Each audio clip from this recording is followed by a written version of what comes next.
Assalamualaikum warahmatullahi wabarakatuh. Alhamdulillah, innal hamdalillah nahmaduhu wa nasta'inuhu wa nastaghfiruh wa na'udzu billahi min shururi anfusina wa min sayyiati a'malina. May yahdihillahu fala mudilla lahu wa may yudlil fala hadiya lahu. Asyhadu an la ilaha illallah wa asyhadu anna Muhammadar Rasulullah. Alhamdulillah, segala puji bagi Allah Rabb semesta alam. Salam dan sholawat senantiasa tetap tercurah kepada uswah kita, pada suri tauladan kita Nabi Muhammad Sallallahu Alaihi Wasallam, kepada keluarga beliau, pada sahabat-sahabat beliau, dan kepada orang-orang mukmin yang senantiasa istiqomah menjalannya. Alhamdulillah, teman-teman semua, saya mengucapkan selamat atas keberhasilan Anda telah menempuh pendidikan selama 1 tahun di kelas 10 kemarin. Sekarang Anda sudah naik ke kelas 11, tentunya akan menjadi lebih baik lagi dari yang sebelumnya, gitu ya. Yang namanya proses pendidikan itu dari yang tidak baik menjadi baik, dari yang kurang baik menjadi baik, dari yang sudah baik menjadi sangat baik. Jadi kalau kelas 10 dulu Anda sholatnya masih bolong-bolong, maka di kelas 11 ini sholatnya nggak boleh bolong-bolong. Kalau di kelas 10 kemarin tidak sholat, maka di kelas 11 ini harus sholat, gitu kan? Harus sholat. Insya Allah kalian semua sudah balik semua dan sudah wajib dikenakan tanggung jawab syar'i, yaitu sholat 5 waktu tepat pada waktunya. Teman-teman, oh iya, di antara kalian mungkin ada yang belum mengenal saya, sebagian sudah mengenal saya. Awal ini saya akan memperkenalkan diri saya. Humsatun Widyastuti. Teman-teman bisa memanggil saya Bun Satun. Alamat Bayat Mulyana di Klaten. Kalau teman-teman jalan-jalan ke Bayat di Desa Melian, itu ada Desa Grabah, gitu ya. Desa Grabah, teman-teman bisa mampir ke tempat saya. Kira untuk perkenalan pertama cukup itu dulu saja. Sebelum kita lanjut ke pembelajaran, kita awali dulu dengan doa dulu ya. Mungkin lupa, atau supaya kegiatan kita pembelajaran PA ini dinilai oleh Allah sebagai suatu amalan ibadah yang tidak sia-sia. Yuk doa dulu. Doa mau belajar dan doa pembuka hati. Ta'awud dulu. A'udzu billahi minasyaitonir rajim. Bismillahirrahmanirrahim. Raditu billahi rabbah wa bil islami dina wa bi muhammadin nabiyya wa rasulah. Rabbi yidni ilma wa riyukni fahma. Amin. Kita lanjutkan doa pembuka hati. Rabbi shrah li sadri wa yassir li amri wahlul 'uqdatam min lisani yafqahu qawli. Ya Allah, lapangkanlah dadaku, mudahkanlah urusanku, dan lepaskanlah kekakuan dari lidahku, agar mereka mengerti perkataanku. Atau bisa Anda tambah dengan doa di pagi hari, Rasulullah membacanya selesai sholat subuh. Allahumma inni as'aluka ilman nafi'an, wa rizqan thayyiban, wa amalan mutaqabbalan. Ya Allah, karuniakanlah kami ilmu yang bermanfaat, rezeki yang thayyib, dan amal yang Engkau terima. Sebab ending apa aktivitas kita yang hendak kita lakukan, kita inginkan amalan itu diterima oleh Allah dan bisa dinilai ibadah dan bisa bermanfaat dari dunia sampai di akhirat nanti. Teman-teman, kita lanjutkan pembelajaran. Pada pertemuan kali ini kita akan belajar tentang Quran surat ayat-ayat pilihan. Kita masuk pada tema aspek Al-Quran.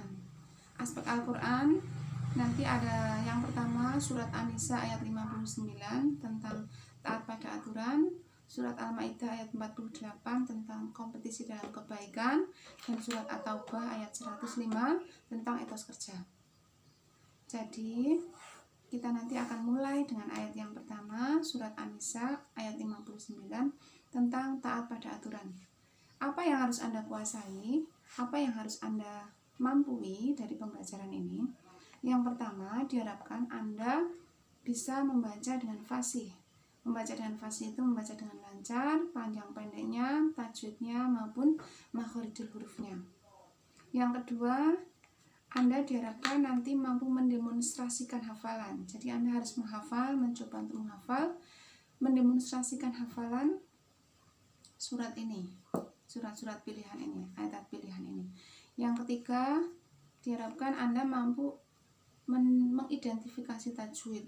baik nun sukun, mim sukun, qalqalah, lafadz jalalah maupun yang lainnya. Yang keempat, diharapkan Anda mampu mengetahui arti perkata, terjemahnya, dan isi kandungannya. Yang kelima, Anda mampu menyebutkan contoh perilaku di masyarakat. Kemudian endingnya, diharapkan Anda, kita semua mampu mempraktekkan dalam kehidupan sehari-hari, baik di keluarga, sekolah, maupun di masyarakat. A'udzu billahi minasyaitonir rajim. Bismillahirrahmanirrahim.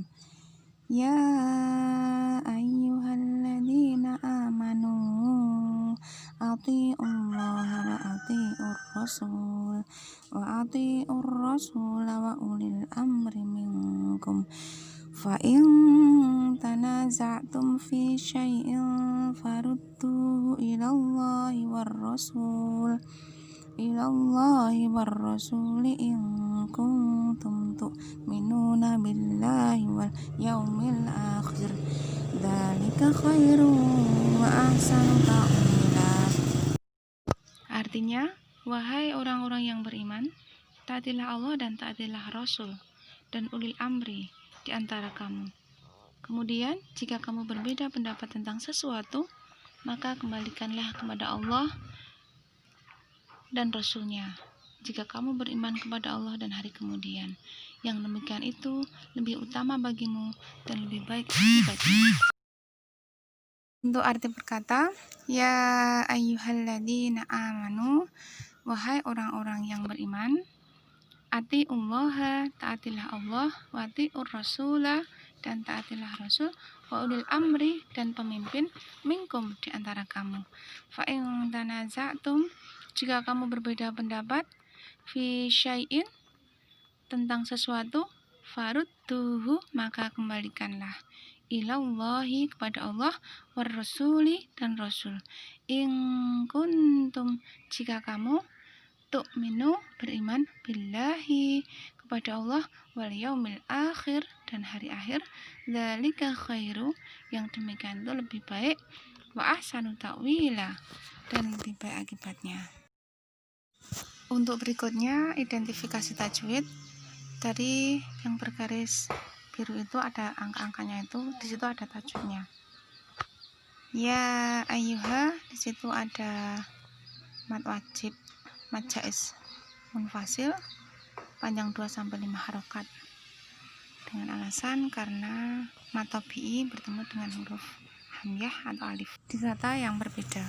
Kemudian untuk kita tengok yang nomor 23. Wal kitabil ladzi anza, nun sukun bertemu dengan zain, ifa hakiki, dan seterusnya. Asbabun nuzul surat An-Nisa ayat 59.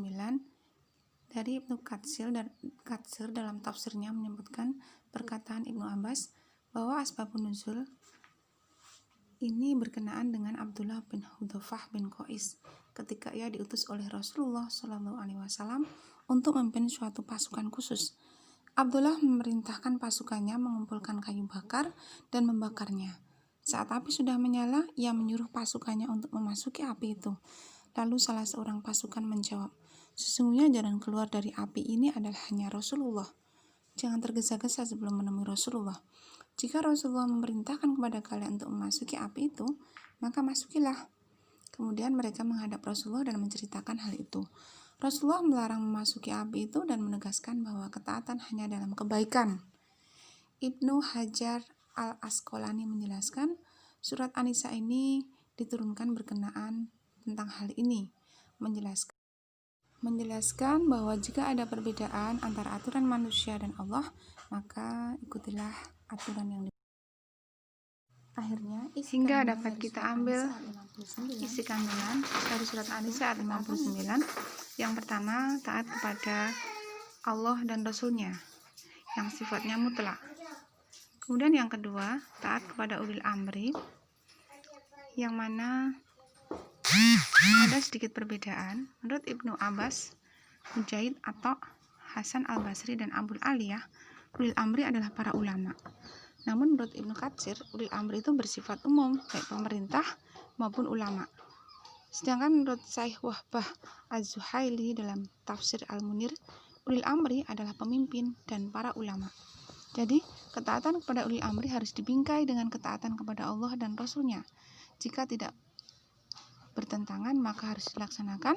Namun jika bertentangan dengan Allah dan Rasul-Nya, wajib untuk ditinggalkan. Yang ketiga adalah kembali kepada Al-Quran dan Hadis.